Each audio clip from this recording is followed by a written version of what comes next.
Hello. It's no big secret that the Walrider and Chris Walker share the exact same animation, but did you know that the Walrider could grunt and growl much like the Fatso, using what could easily be the exact same voice? Here, take a listen.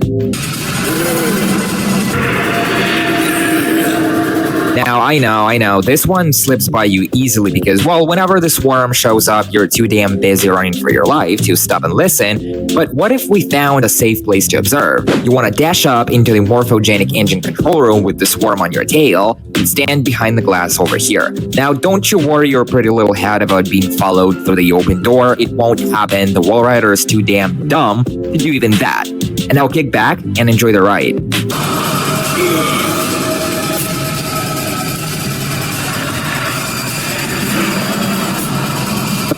One thing, for something that's supposed to be like the ultimate terror of Mount Massive, the swarm is surprisingly useless. This one has been in the shadow for years, but it's time to, shed some light on it. There is a big spill or a pool of what looks like water or urine, take your pick, just up the hallway from your cell in the prison block. And if you crouch and pay attention, the reflection is all out of whack. It makes it look like you're in the same bathroom where Trager brings you to, chop your damn fingers off. There's the tiled floor and walls, the same lights. Hell, even the damn wheelchair seems to be right there. Hey, did you know that returning to the admin block towards the game's finale, a chance presents itself to hang out with one of the twins without, risking a blade in your belly? Well, here's how it goes. Using the same door glitch we have used a gazillion of times before, we can leave this door all glitched out and possible to walk through it while we go looking for the key. Now, once you come back, a twin will now be standing behind the same door, swinging a blade. But now that the door is just there for looks, go ahead and step right through it. Speaking of walking through doors, there is a way to skip the dead body dropping from the ceiling in the library. It's easy. Step up to the same door without pushing it open, grab the knob, and pull the door closed while walking through it. If done correctly, you can now set foot in the library without triggering the dead guy into hitting the floor in front of your face. Also, he's kind of suspended in the air with no visible signs of being strung up or tied to anything, so go figure. That wheelchair you most likely blow by without ever stopping to look at, yeah, it's got one of its wheels spinning. Now, I figured I would stick around and see how long it can go on like this before it comes to a full stop, so I waited and waited and waited. 2,000 years later. Thing is, another one of these wheelchairs can be found in the female ward, the wheels spinning and all. But unlike the one in the female ward, this one never stops. I wonder why.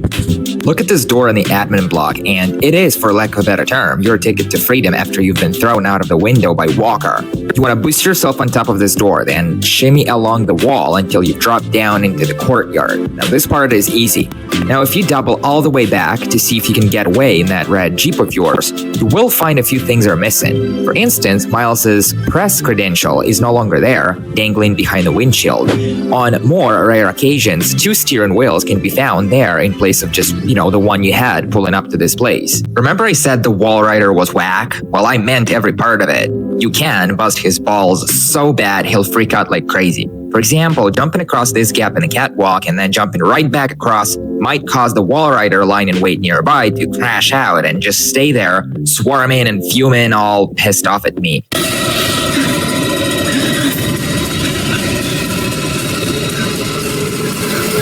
And hey, but why not just float on across the gap? It's a swarm, for God's sake, act like one. Waking up in a white padded cell in the prison block, it takes a blind person not to see all the scribblings and notes someone's been making on every square inch available. But one that has always stood out in the most obvious way is this one, right next to the cot. It reads, Benny, follow here, Teddy's. And my question is, any thoughts on what that's all about? Unless it's a reference to Benny from Fallout New Vegas, even Google was a little stumped to hear that question.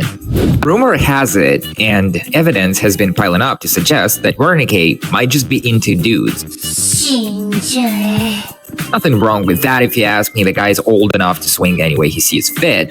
But where did that come from, you might ask? Well, back in the day, the guy worked closely with Alan Turing, a famous mathematician who laid the foundation for modern computing, and it is implied, but not exactly spelled out in one of the in-game documents, that Wernicke was found guilty of being homosexual and was even going to be sent to a concentration camp. But, his scientific knowledge was too great to just waste the guy like that.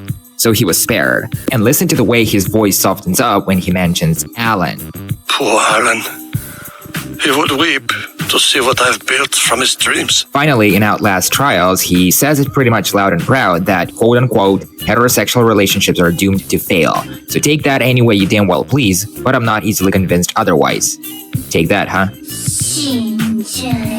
Tell you what, let's bring up Whistleblower for a few minutes, shall we? Remember those two armed guards behind the glass in the morphogenic engine chamber? Well, good, because they make it pretty damn hard to believe they weren't just one guy copy-pasted twice to make it look like there's two people there. The way they move around in a perfect sync is telltale enough that you can tell with the naked eye. What the hell is that? And also that file right next to one of the control panels in the morphogenic engine chamber is real enough that it can be picked up. It takes mods to even get there, but it's doable. Well, except it doesn't read much, just a bunch of gibberish. Makes sense, it's not like it was ever meant to be a pickup to begin with. Oh, and that walkie-talkie early on in the server room in Whistleblower looks like it's switched on, which is weird, considering it's just resting on the shelf with no one around to use it. I have a good reason to believe that Eddie Gluskin must be a candid fan of Z's. If you've never heard the name, you have no heart.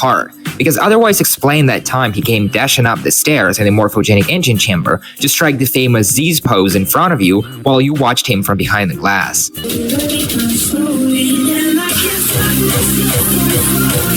Okay. This one is childish and really it's just a joke, but one of the portraits you can find in and around Mount Massive makes it look like the person in question lived only 2 years. Like, lived fast, died even faster, you know?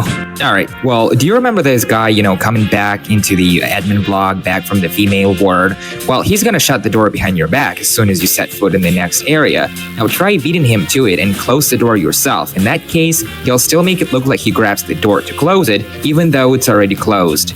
So this guy behind the boarded up door in the sewers, the one waiting to jump scare you as soon as you grab the knob, and, well, he can be glitched into sticking his arm out through the door, doesn't matter if it's closed or not. If you mess with the door by pulling it open just a tad, and now letting it go so that it shuts on its own, soon enough the door will lose its collision, and the next time you open it all the way, the guy is gonna stick his arm out. But now if you close the door, it'll look something like this, because again, the door no longer has any collisions. Oh, and remember Silky, that annoying guy in a straight jacket and chewing on a gag and pestering you about his itch? Well, he can be pushed into and locked up in one of the cells in the prison block. By the way, he'll stay there for good. So, Frankie. Well, like most enemies, Frankie spawns out of thin air whenever it's his big moment or whatever. But did you know you could literally catch him in the act? Turn around as you're leaving with the key to unlock the handcuffed door and proceed further on, turn around and walk with your back facing the way you came.